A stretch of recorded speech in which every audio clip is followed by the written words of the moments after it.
Madame, Monsieur, bonjour. Eh bien, comme toute bonne chose a une fin, nous voici rendus à notre dernière émission de la série. Comment voir une œuvre d'art? Donc, pour clôturer cette dernière émission, j'ai choisi ce titre qui est un peu prétentieux. Comment voir une œuvre d'art? J'en conviens. Soyez assurés que je le ferai sans prétention. Dans chaque classe de la société, il se trouve des gens qui ont un penchant inné pour les arts. Les uns qui possèdent ce talent deviennent des professionnels, des artistes.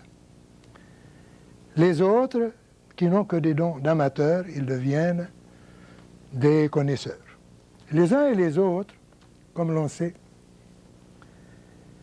il y a des amateurs dont la compréhension et le goût sont beaucoup plus raffinés que de véritables professionnels. Ça, il faut le croire. Malheureusement, ces gens dont je viens de parler, c'est-à-dire les professionnels, les artistes et les connaisseurs, sont rares dans la société. Il faut le reconnaître. Ils ne représentent qu'une minorité. La grosse majorité des êtres humains, il ne faut pas se le cacher, ne s'intéressent pas aux arts. Mais, et s'ils visitent les musées en grand nombre, le plus souvent, c'est par conformisme, par snobisme et des fois par vanité. Rendons-nous tous ensemble, amateurs et professionnels, au musée et nous finirons par comprendre. Pour le grand public, l'imitation est le but suprême de l'art. J'entends par grand public les amateurs, les gens de la rue. Ils voient un tableau. Si ce tableau imite bien la nature, le sujet, il est bon. S'il n'imite pas le sujet, il n'est pas bon.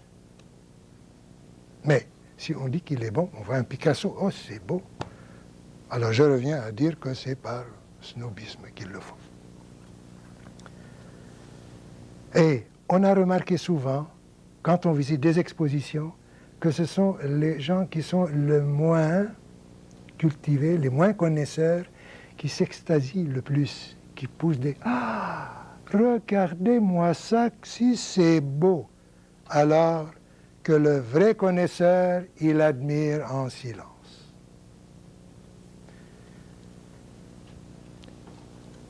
Il faut comprendre encore une chose, que les sujets que nous voyons ne sont pas évidents d'eux-mêmes. Tout dépend évidemment des points de vue que l'on prend pour les voir. Il n'y a pas au monde de personnes qui puissent voir les choses de la même façon, qui peuvent voir les formes, les couleurs, les volumes de la même manière. La ligne, la couleur, les formes, les volumes, tout ça, les clairs-obscurs, la couleur, tout ce qu'on a appris durant cette émission, n'ont pas une signification immuable qu'on ne peut pas changer. Ils changent donc selon nos approches à nous. Déjà en science, le phénomène matériel nous apprend que il y a des fois contradictoires selon l'échelle de l'observation. Il y a contradiction toujours selon l'échelle dont on regarde les choses. Dans la tribu indienne, vous avez des gens qui, pour libérer leur conscience, il faut commettre un meurtre. Il faut tuer quelqu'un. Dans une tribu indienne, là, on a libéré sa conscience. Comme par exemple en Égypte, le deuil, la couleur du deuil, ce n'est pas la même chose. Chaque région exprime son deuil à sa façon. En Égypte, on se rase le sourcil. Nous sommes donc au musée, le tableau que nous avons devant nous, comme une fenêtre ouverte sur le monde. On va voir toutes sortes de choses. Des fois, vous allez voir le printemps de Botticelli. Qu'est-ce que vous voyez dans le printemps de Botticelli? On va identifier les Médicis, parce que le peintre a pris les Médicis et il les a figurés dans le printemps de Botticelli. C'est comme la ronde de nuit de Rembrandt. ceux qui connaissent le tableau, vous le connaissez, la ronde de nuit, il y a plusieurs personnages. Il y en a qui sont au premier plan, d'autres à l'arrière-plan. Et comment on les connaît? Ce sont les notables de la ville. Celui qui a payé le plus figure au premier plan. Et plus vous payez, plus vous allez vous en approcher. Vous payez peu, il va vous mettre dans un coin, au fond, derrière une colonne. Et c'était comme ça. On peut suivre aussi comment l'artiste s'est attaché à suivre les contours, les dégradés des lumières, tout ça c'est de la manière technique. Je vais passer tout ça. On a appris, comme il n'y a pas longtemps, comment une perspective est linéaire, comment l'autre perspective est aérienne, etc., etc. Tout ceci pour nous dire que nous restons tout le temps figés devant un tableau et nous ne comprenons pas pourquoi. Nous voulons toujours comprendre davantage. Mais comment voir? On arrive à la question.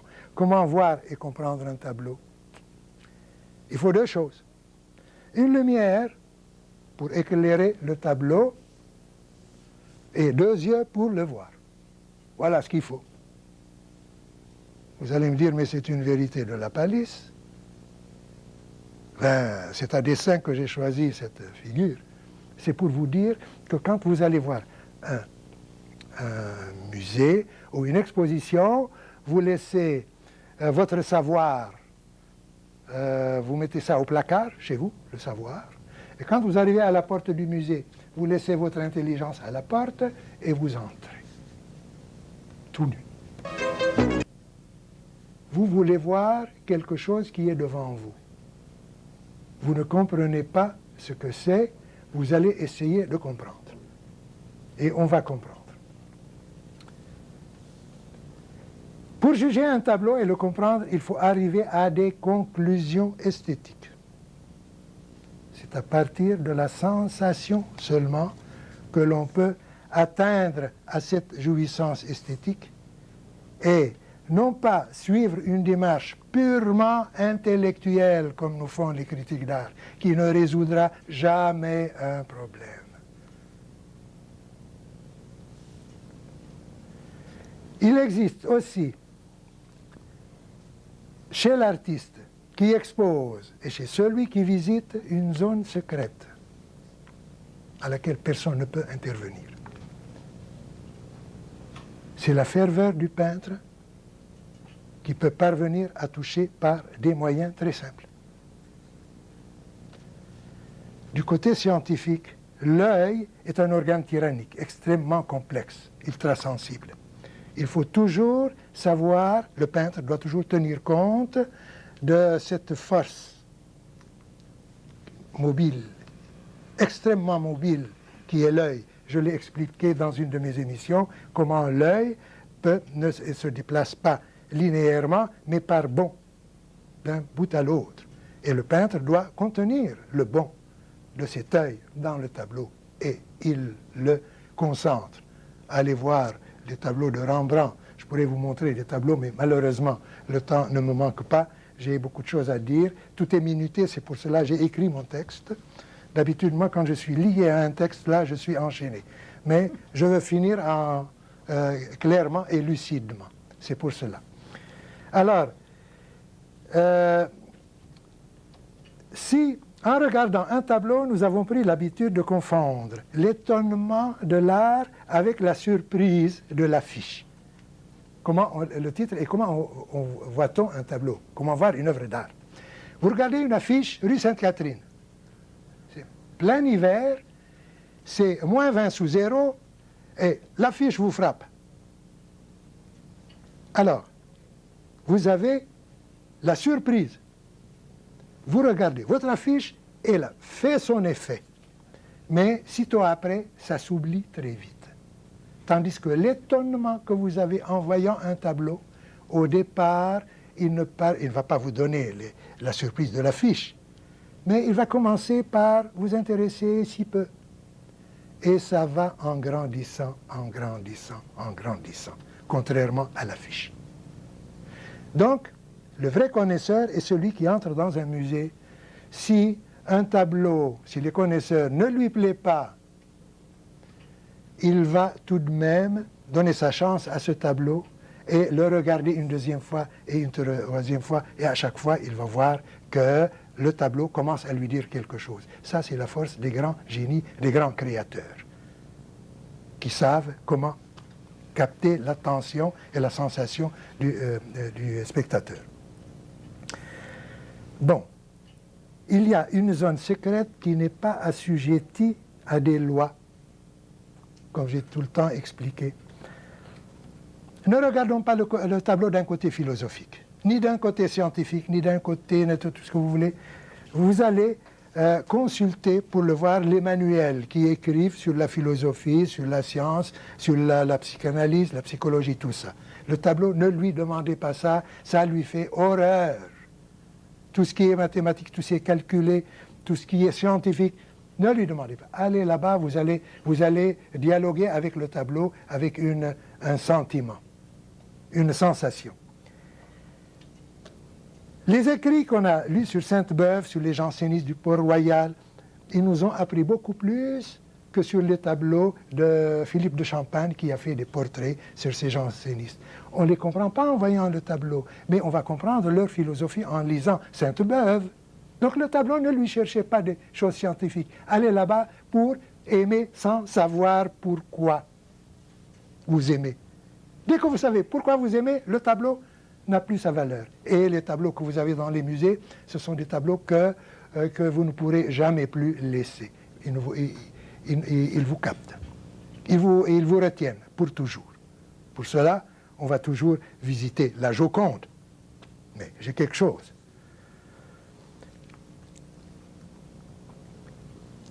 Donc vous regardez le tableau et vous allez regarder le côté pictural de la chose. Ça, c'est un Matisse. Ça, c'est un Riopelle. L'autre, c'est un Van Gogh. Mais, avez-vous remarqué, quand vous allez regarder la Joconde, vous ne dites pas « ça, c'est la Joconde », vous ne dites pas « ça, c'est un Léonard de Vinci », vous dites « ça, c'est la Joconde ». Alors que quand vous allez voir un tableau de Van Gogh, vous ne dites pas « ça, c'est le pont de l'Anglois » ou le pont de l'Anglais. Vous dites « ça, c'est un Van Gogh ». Quand vous voyez le tableau de Léon X, le pape, vous n'allez pas dire « ça, c'est le pape Léon X ». Ben non, on s'en fiche. Vous allez dire « ça, c'est un Raphaël ». Mais quand vous voyez la Joconde, vous ne dites pas « ça, c'est Léonard de Vinci », vous dites « c'est la Joconde ». Pourquoi? Parce que la Joconde, l'histoire de la Joconde, c'est une légende. C'est une légende. On en a fait une légende. Le sourire de la Joconde. La légende dit ça. Léonard de Vinci faisait asseoir la Mona Lisa à côté d'un ruisseau qui coule, les branches qui chuchotent, les oiseaux qui viennent chanter sur les branches, et à ce moment-là, la Joconde sourit. C'est pour cela qu'on a le sourire de la Joconde, le plus affreux sourire que je n'ai jamais vu, moi. Ça ne me dit absolument rien, moi, personnellement. Et vous pouvez être assuré que tous ces grands maîtres, comme Cézanne et compagnie, et Manet, en passant devant la Joconde, ils passent, ah, ça c'est la Joconde. Et Manet va s'arrêter devant la Bohémienne de Frans Hals. On sent la touche de Manet dans le tableau de la Bohémienne de Frans Hals. La Joconde, je dis bien, c'est une légende. Qui voit la Joconde? Ce sont les Américains qui viennent d'Amérique, ce sont les Européens et les Chinois, les Japonais, les provinciaux qui viennent des provinces et de l'Europe. Quand j'arrive là-bas, je vais vous montrer comment il y a une scène vraiment captivante à la Joconde.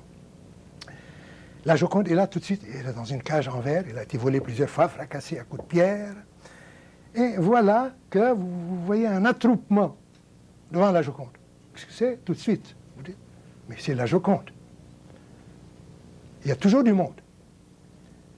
Vous allez, moi, quand je vais là-bas, je vous assure, je ne vais pas me mettre avec la foule, je vais aller du côté et je vais regarder la physionomie des gens. C'est un spectacle. Vous avez au premier plan les Chinois, les Japonais. Ils sont là au premier plan. Évidemment, anatomie exige. Et au deuxième plan, vous avez les Allemands, les provinciaux. Et au troisième plan, qu'est-ce que vous avez? Vous avez les Américains, touristes, avec leurs enfants sur les épaules. Échelon. Et je regarde les visages, et ils ont le même rictus, tous ensemble. Quoique les Chinois, leur rictus est un peu plus marqué que les autres, parce que c'est de nature d'ailleurs. Et ils ont les yeux ébahis, les yeux grands ouverts. Je vous assure, hein, une fille, moi, devant la Joconde, l'étonnement des visiteurs, pour moi, est plus captivant que le sourire de la Joconde. C'est pour vous dire que ça, c'est une légende, ni plus ni moins. Maintenant, pourquoi? Qu'est-ce qui fait que le tableau... Qu'est-ce que c'est qu'un beau tableau, au fond? Je vais vous dire qu'est-ce que c'est qu'un beau tableau. Regardez un tableau, mettons, d'un peintre connu, qui représente une montagne. Mettons, pour nous comprendre, le rocher de Persée. Et regardons un tableau qui représente la montagne Sainte-Victoire. Tout le monde a su que la montagne Sainte-Victoire, c'est de Cézanne. Regardez la différence quand vous êtes dans un tableau. Vous allez, en regardant le rocher de Persée, tout de suite, vous avez su que c'est le rocher de Persée. Vous êtes transporté vers le rocher de Persée. Donc le tableau, il est là, mais vous n'êtes plus là, vous êtes ailleurs. Vous comprenez ce que je veux dire? Vous êtes ailleurs. Le tableau vous a transporté ailleurs. Tandis que, et vous dites, ça, c'est le rocher de Persée, ça. Vous ne dites pas le nom du peintre. Mais quand vous voyez un tableau, par exemple, de la Sainte-Victoire, vous ne dites pas, ah, ça c'est la Sainte-Victoire, tout près de Marseille. C'est là où, quand j'ai pris le train, je voyais ça, ah oui, mon Dieu, c'est mes vacances. Non. Vous dites, ça c'est un Cézanne. J'en conclus. Le tableau est un système clos, sans référence à rien d'autre. Le tableau que vous voyez, vous êtes entre ce cadre. Votre esprit ne doit pas aller ailleurs. Il vous garde là-dedans. Si tout de suite vous dites, ah, ça c'est le rocher de Persée, j'ai pris mes vacances là-bas, et tout, fini. Le tableau n'est pas éternel. Il ne finit pas au musée. Ce n'est pas un tableau qui va être vu à travers les siècles. C'est un système clos sans référence à rien d'autre, comme un absolu. On peut dire absolu, ce qui n'est pas relatif. On a appris ça à l'école. Ce qui ne dépend de rien d'autre, se suffit, trouve en soi sa raison d'être. C'est un mot à part. Le tableau ainsi défini constitue un univers achevé qui ne renvoie qu'à lui-même, qui, par lui-même, a un sens, se justifiant sans avoir besoin d'être justifié. C'est un fragment de monde, à lui seul, un monde, le tableau. Je vous donne un exemple pratique pour illustrer ma pensée. Vous prenez un tableau, disons ce tableau-là. Je prends ça comme exemple. Comparaison, mais c'est pour vous montrer. Vous avez une lumière qui vient de gauche et elle va à droite. Donc, du côté gauche, il y a la lumière, du côté droit, il y a l'ombre. Si vous prenez la peinture d'un peintre moderne au musée, au Louvre, ou au musée de Montréal, moderne, vous allez trouver que la lumière ne joue plus. Parce que dans ce tableau classique, la lumière vient de l'extérieur, n'est-ce pas, et elle fait ombre et lumière. Donc, côté clair, côté sombre. Tandis que dans un tableau moderne, la lumière sort du tableau. Il n'y a pas l'ombre à droite et l'ombre à gauche, si vous avez remarqué ça. Ça ne sort pas, ça reste là. Et comment on le comprend? C'est parce que là-dedans, il y a une langue qu'on appelle le langage plastique. C'est ça ce qu'il faut apprendre et c'est ça ce qu'il faut employer quand on Oui, tout à l'heure. Et c'est là qu'il faut employer quand on visite un musée. Parler le langage plastique. Oui, vous voulez me dire? Oui, M. Attier, vous parlez du langage plastique. Ça s'apprend, ça, quand on voit un tableau pour le juger, comme vous venez de dire? Eh bien, le langage plastique, évidemment, ça s'apprend. C'est une langue comme une autre. N'importe qui peut apprendre le langage plastique. Comment on peut l'apprendre? Par la curiosité du savoir. Vous devez être curieuse. Je vais vous dire comment vous allez apprendre à goûter tout ce qu'il y a dans le langage, dans les tableaux des musées. La curiosité intellectuelle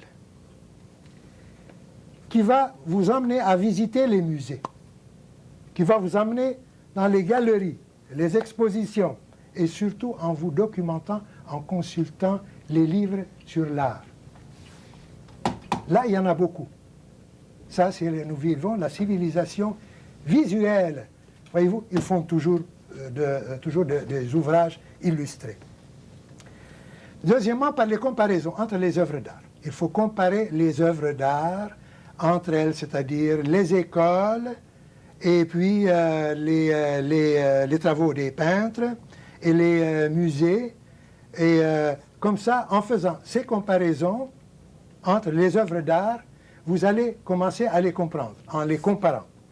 Ensuite, il faut voir toujours les tendances qu'il y a d'une école à l'autre, comparer les tendances, les manières de chacun, qu'est-ce que l'un a gagné avec l'autre, qu'est-ce qu'il a pris de l'autre. Ensuite, vous allez apprendre ce langage par la vérification des œuvres d'art. Comment vous allez vérifier ça? Vous allez vérifier les œuvres d'art par la nature. Et vous allez vérifier la nature par les œuvres d'art. Là, vous allez faire une comparaison. La peinture, c'est l'explication des formes qui se trouvent dans la nature. Et la nature, c'est l'explication des formes artistiques. Celui qui arrive à retrouver le lien qui unit les œuvres d'art entre elles, c'est-à-dire les écoles entre elles, les différentes écoles entre elles, ce qui sont empruntés les unes aux autres, et qu'il arrive et qui ensuite rattache ces œuvres à la nature, on peut dire que celui-ci possède le langage plastique. Donc, pour résumer, curieux de savoir. Vous allez lire tout ce qui vous tombe sous les yeux. Curieux. Curiosité. Visitez les musées. Visitez n'importe quoi. Hein, tout le temps. Ensuite, les livres d'art surtout. Vous allez comparer les œuvres entre elles.